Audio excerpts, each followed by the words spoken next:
A que abran las Escrituras en el Nuevo Testamento, en el Santo Evangelio según San Juan, el capítulo 14, donde ya leímos. Vamos a concentrarnos en el versículo 26.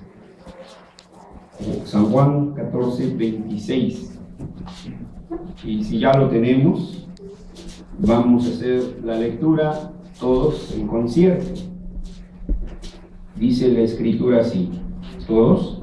Mas el Consolador, el Espíritu Santo, a quien el Padre enviará en mi nombre, Él os enseñará todas las cosas y os recordará todo lo que yo os he dicho. Amén. Señor, gracias te damos porque, como siempre, magnánime en tu misericordia, nos concedes en la comunión de los santos proclamar tu glorioso nombre, proclamar tu poderoso evangelio, proclamar tu gloriosa majestad. Pero además nos das la bendición de ser instruidos por la exposición de tu palabra, ser edificados y ser exhortados a vivir, Señor, conforme es tu voluntad.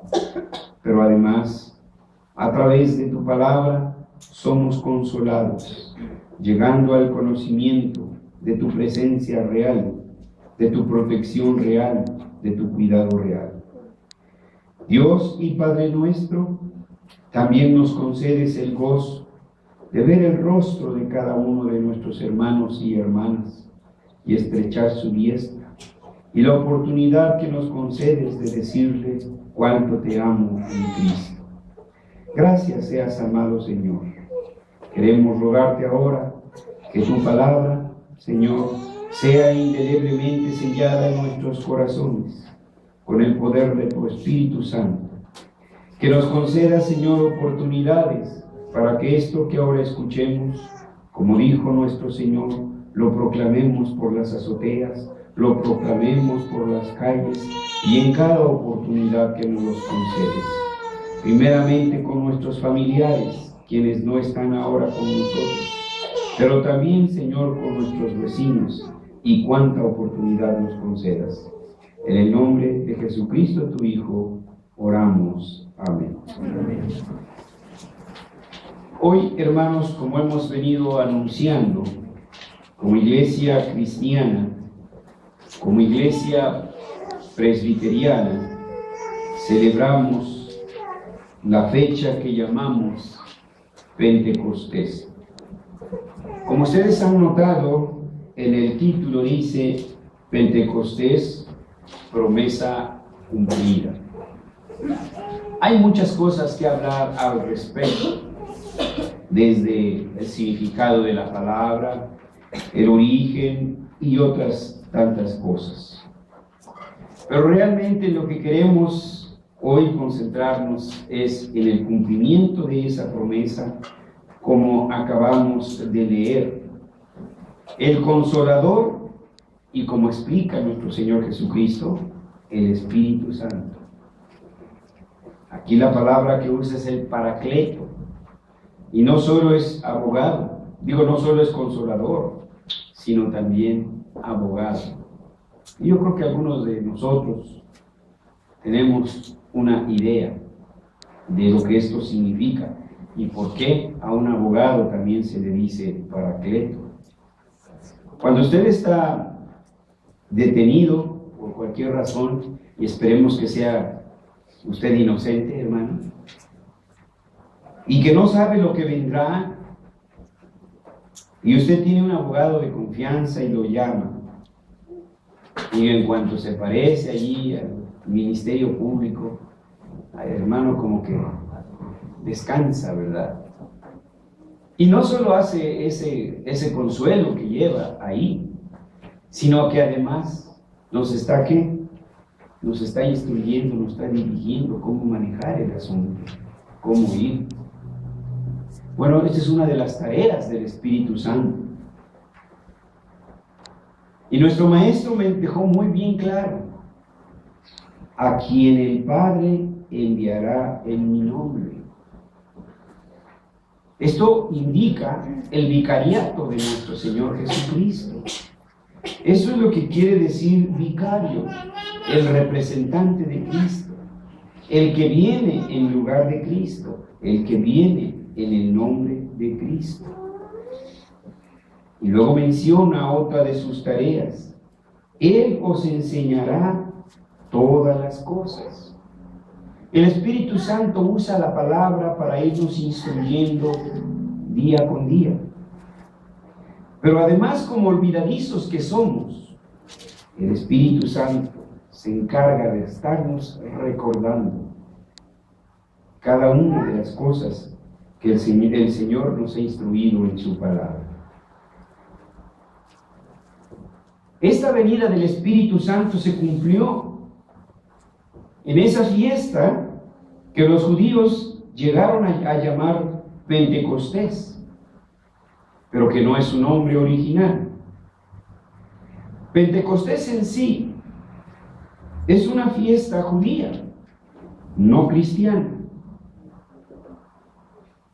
La situación fue que providencialmente se relacionó con la llegada visible del Espíritu Santo.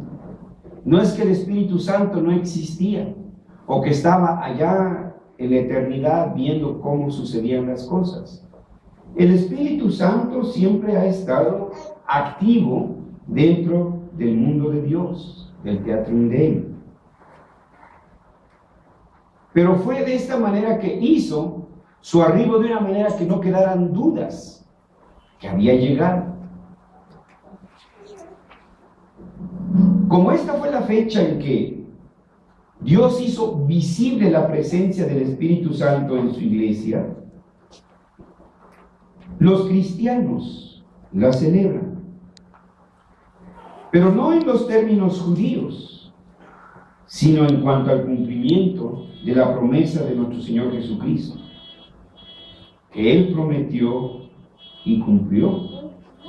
Por eso llamamos la disertación de hoy promesa cumplida. Sin embargo, la ocasión creo es oportuna para que se ponga de relieve algunos de los acontecimientos que giran alrededor de esta fiesta. Yo creo que unas 6 u 8 semanas apenas sí nos darían para ir viendo las cosas así poco a poco y poder entender todo su contexto. Pero hoy tendremos que hacerlo en una sola sesión.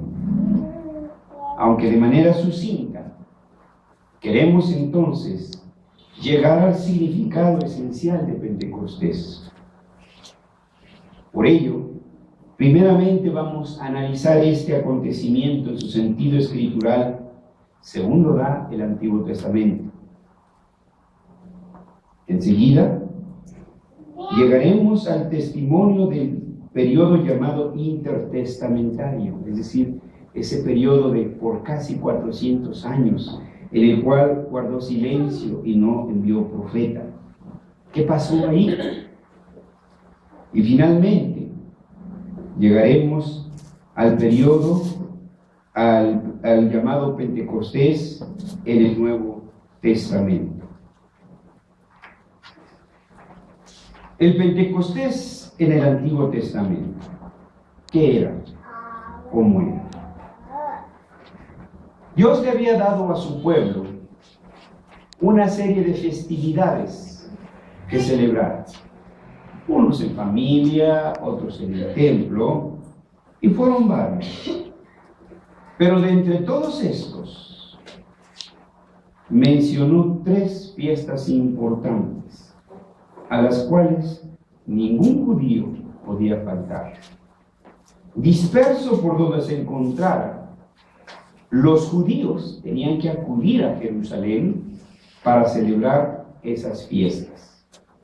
La fiesta de las Pascuas era una de ellas, la de las primicias y la de los tabernáculos. La celebración que hoy nos ocupa es la segunda, la de las primicias. En el Antiguo Testamento, a esta fiesta se le designa como la fiesta de las semanas. La fiesta de las semanas o de las primicias. Deuteronomio 16:9. Si alguien nos lo hace favor de leerlo. Deuteronomio 16:9. 7 semanas contarás desde que comenzare a meterse la hoz en las mieses, comenzarás a contar las 7 semanas. Creo que leyó mi sermón antes que llegara. 7 semanas. 7 por 7, 49. más 1, 50. Pero el nombre entonces era la fiesta de las semanas. En hebreo, Shavuot. También esta fiesta de Shavuot o de las semanas recibía el nombre de los primeros frutos o de las primicias. Números 28-26. Además, el día de las primicias, cuando presentéis ofrenda nueva a Jehová, en vuestras semanas tendréis santa convocación, ninguna obra de siervos haréis. Gracias. Entonces, este también fue otro nombre, fiesta de las primicias, Ha Bikurim. Ha es el artículo, Bikurim, las primicias. También existía otro nombre con el cual lo conocían los judíos, o sea, en este periodo, y se le conocía como la fiesta de la siega. Éxodo 23:16. Esgrima. Éxodo 23:16. También la fiesta de la siega, los primeros frutos de tus labores, de lo que hayáis sembrado en el campo, y la fiesta de la cosecha, a la salida del año, cuando hayas recogido del campo los frutos de tus labores. Hatzir o Ha-Hatzir, fiesta de las cosechas.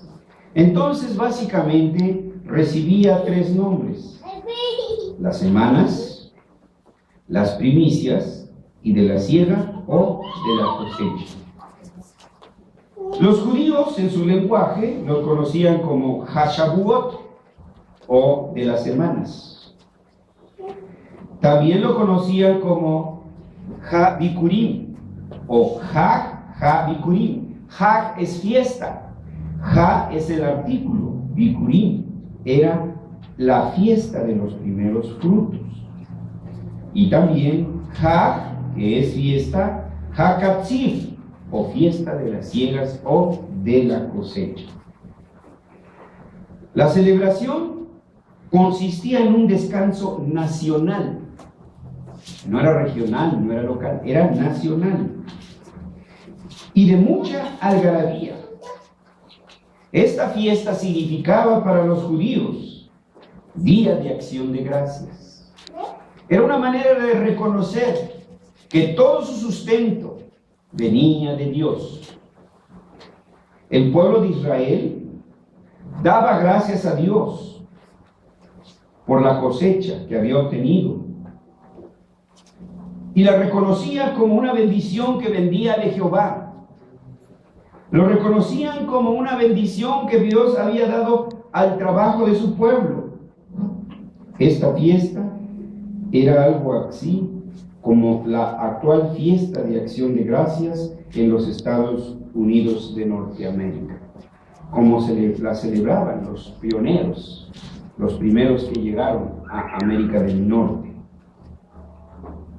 Pero ¿qué pasó en ese periodo que llamamos intertestamentario?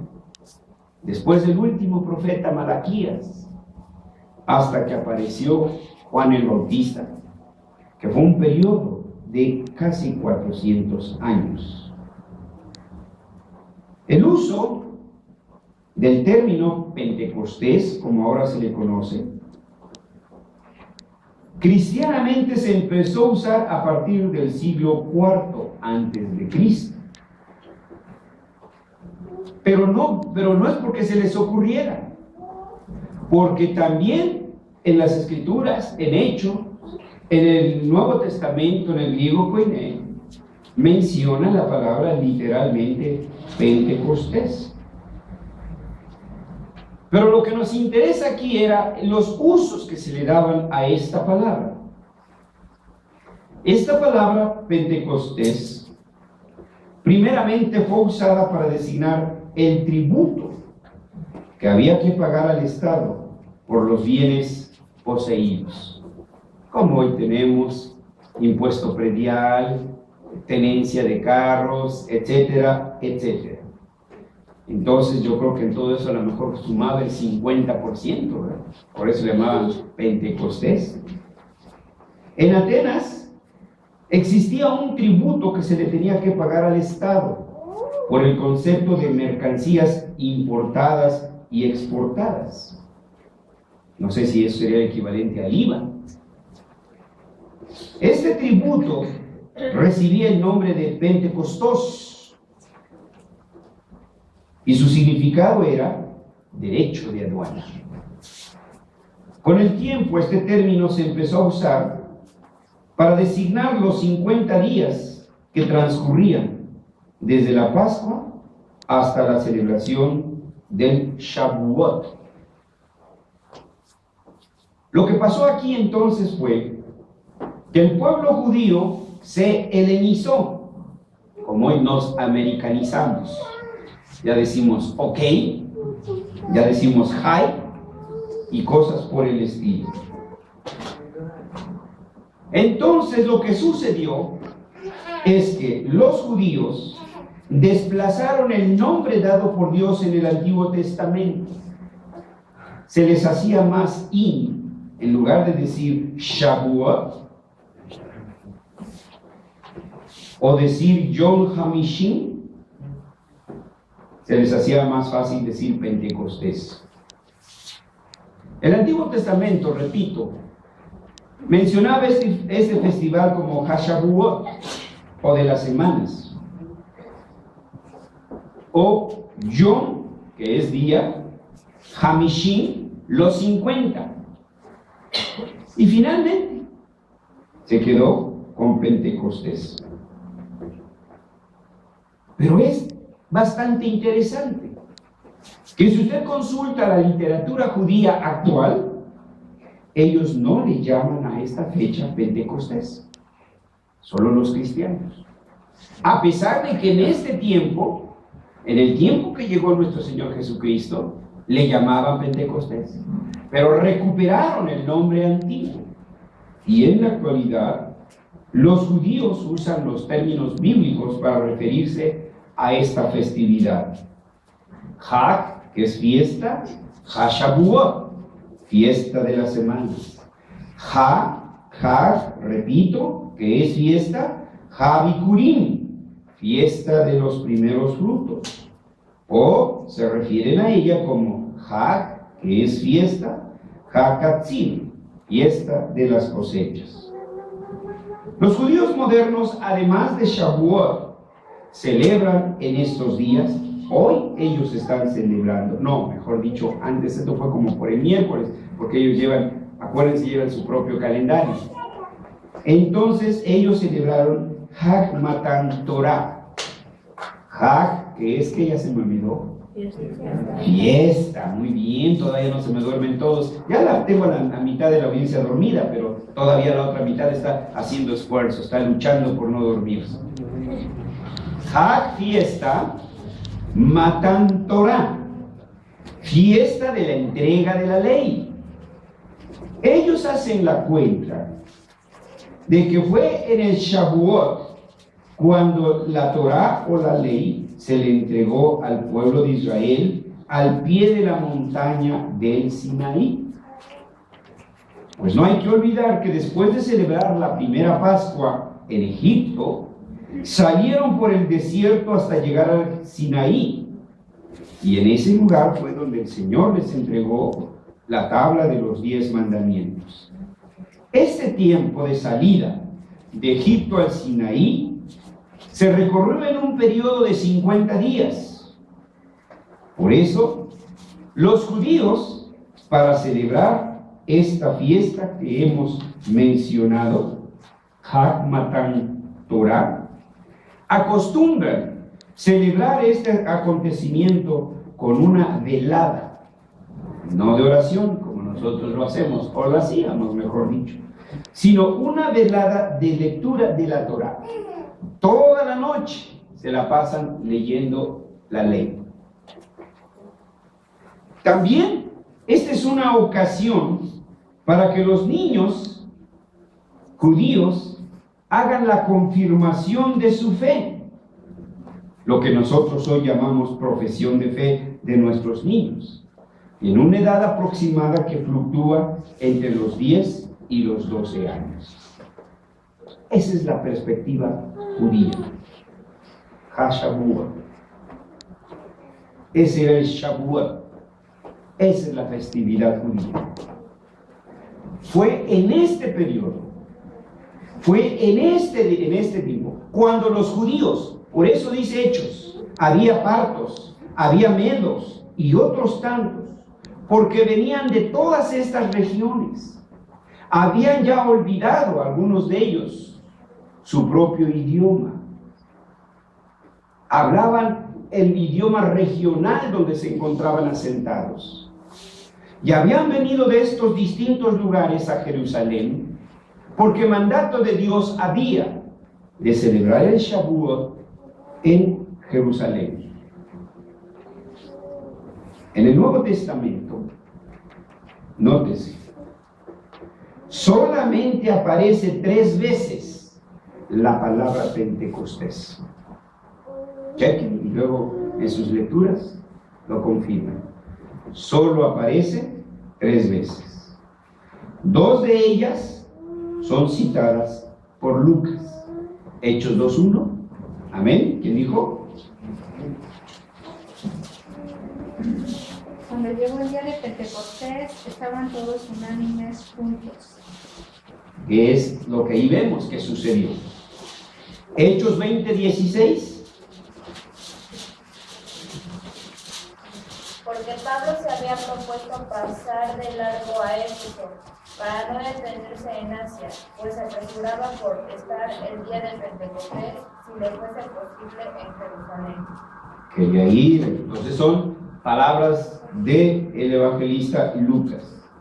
Y la tercera que encontramos está en 2 de Corintios 16:8. Si alguien nos ayuda y lo lee también, por favor.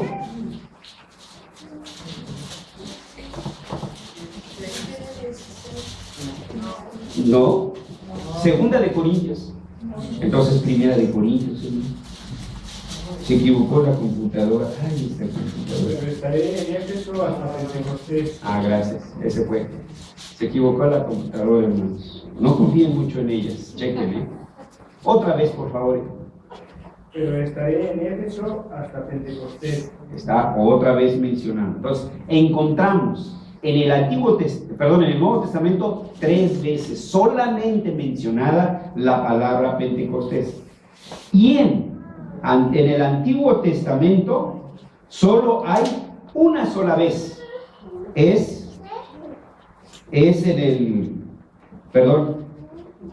Solo una sola vez, pero no para referirse a esta fiesta con este nombre, sino para indicar el tiempo que transcurría entre la fiesta de Pentecostés y la fiesta del Shavuot.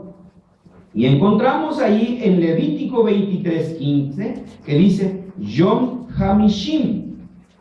Yom Hamishim, que está refiriéndose al espacio que ocurrió entre una fiesta y la otra. Yom, días, Hamishim, 50 días. Levítico 23:15. Contaréis desde el día que sigue al día de reposo, desde el día en que ofrecisteis la gavilla de la ofrenda mecida, 7 semanas cumplidas serán.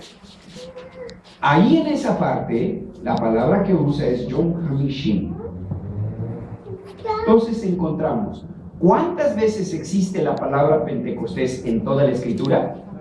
4. ¿Cuántas? Es que ya se me olvidó. 4. Ah, 4, ¿verdad? 4, hermanos. A ver, ya despertaron. ¿Sí? 4 veces. Ahora, en cambio, el verdadero sentido del Pentecostés se encuentra señalado en el Nuevo Testamento como la venida del Espíritu Santo. Y este evento se encuentra 43 veces en la Escritura. ¿Vean? La tremenda diferencia. De 4 citas a 43. 36 de ellas pertenecen al Antiguo Testamento, mientras que 7 al Nuevo Testamento.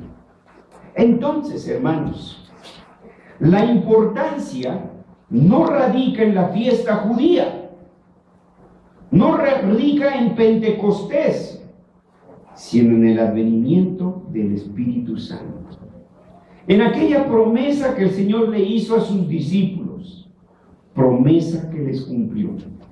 Pentecostés sí es una promesa, pero es una promesa cumplida. Esto es lo que realmente celebramos los cristianos en este día. Por ahí tenemos en nuestros archivos de acuerdo, en algún periodo de nuestras predicaciones, tomar todo un año, toda una serie sobre el Espíritu Santo. Arribaremos a él.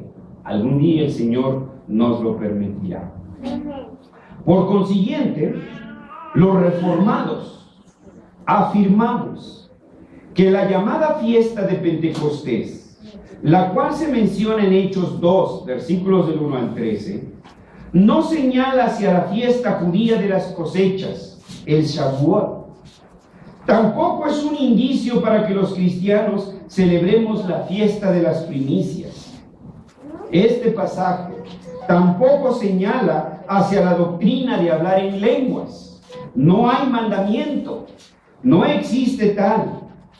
Asimismo, no se puede decir que este evento marque el nacimiento de la iglesia, como algunos teólogos evangelicalistas dicen, porque la iglesia siempre ha existido desde el mismo Edén. Entonces, ¿qué relevancia tiene para los cristianos el Shavuot o Pentecostés en griego? Por lo menos mencionaré en esta ocasión solo 3. No es porque es lo único que se pueda decir, sino por el tiempo. Primero, ¿qué es la importancia? 1. El cumplimiento de la promesa del Hijo. Según leímos en Juan 14, yo rogaré al Padre y os dará otro consolador, para que esté con vosotros para siempre.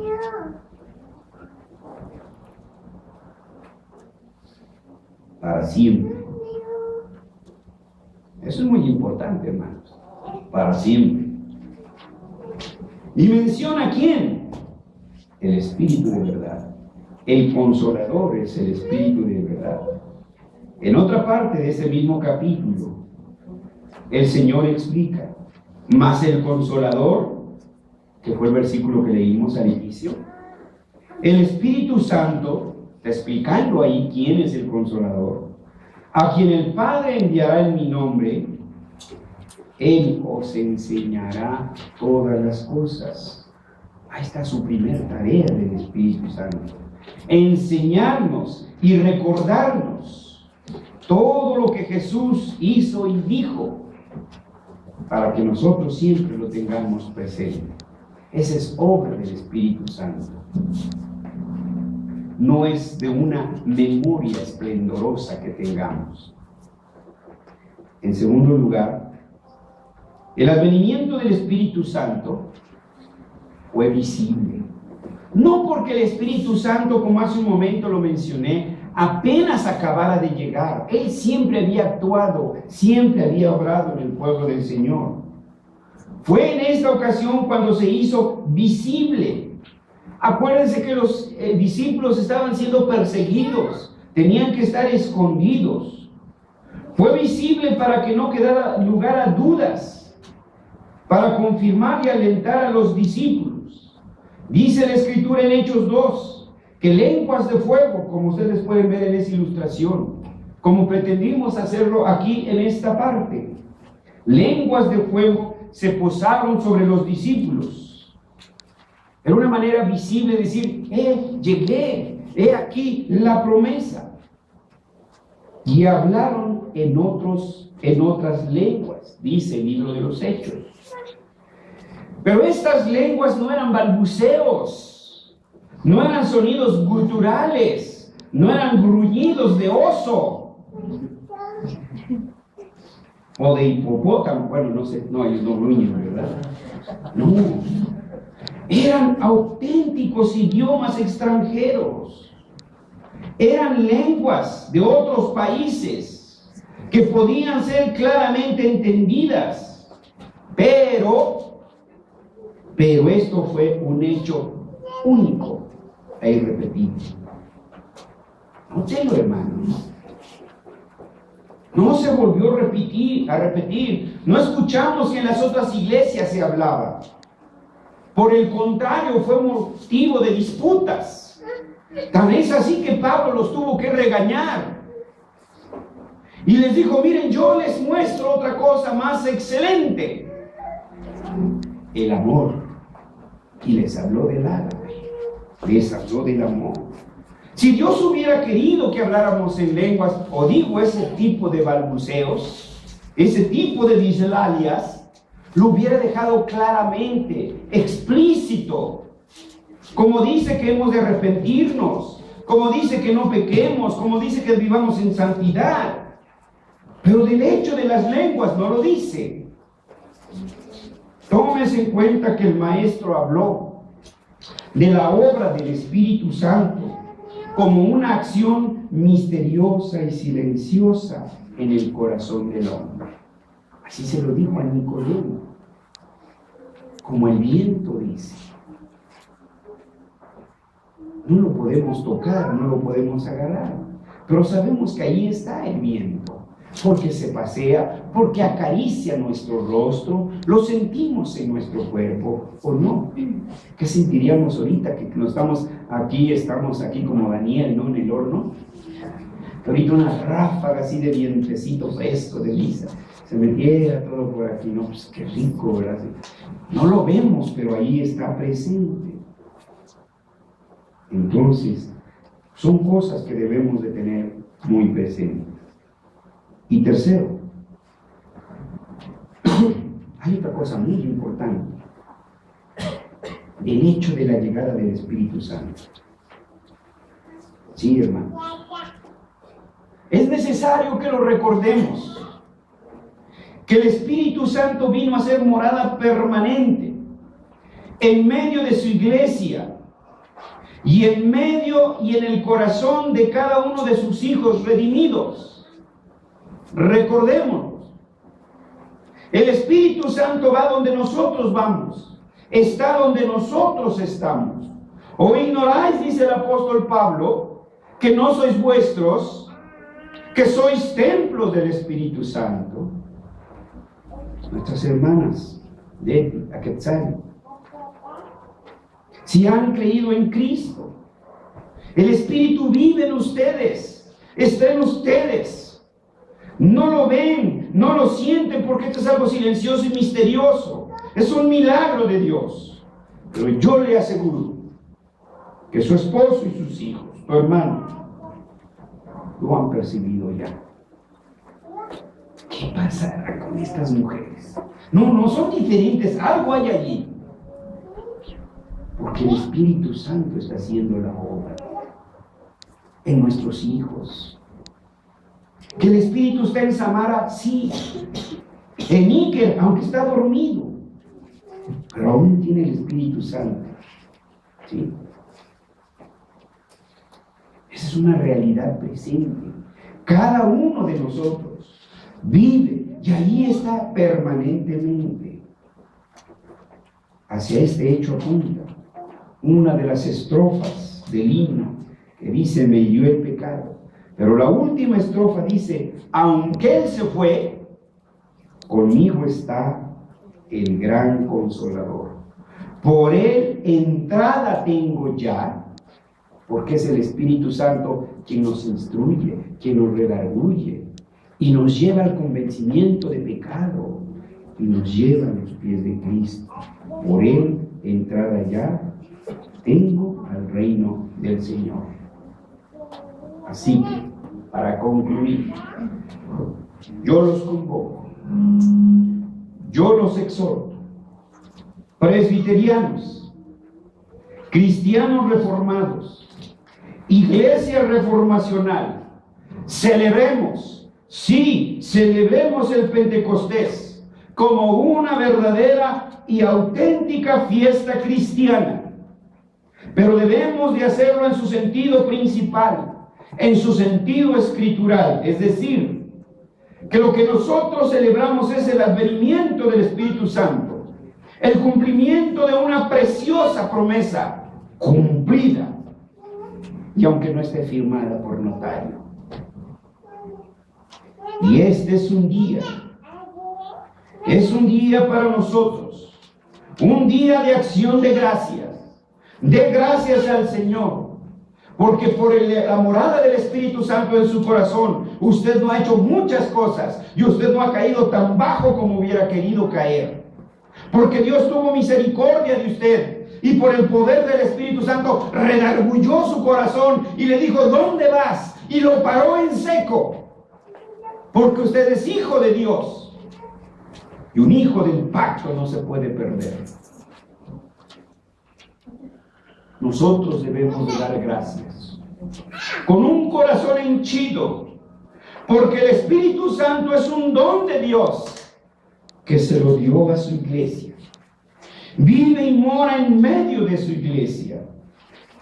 Nosotros debemos en mucho estar agradecidos con Dios, porque la morada permanente del Espíritu Santo ha permitido que la iglesia sea equipada con multiplicidad de dones. Cada uno de nosotros es un don, un regalo para la iglesia. Y ese don lo tenemos que poner al servicio de nuestra iglesia. No podemos esconderlo. Ese don tenemos que ponerlo al servicio de cada uno de nuestros hermanos.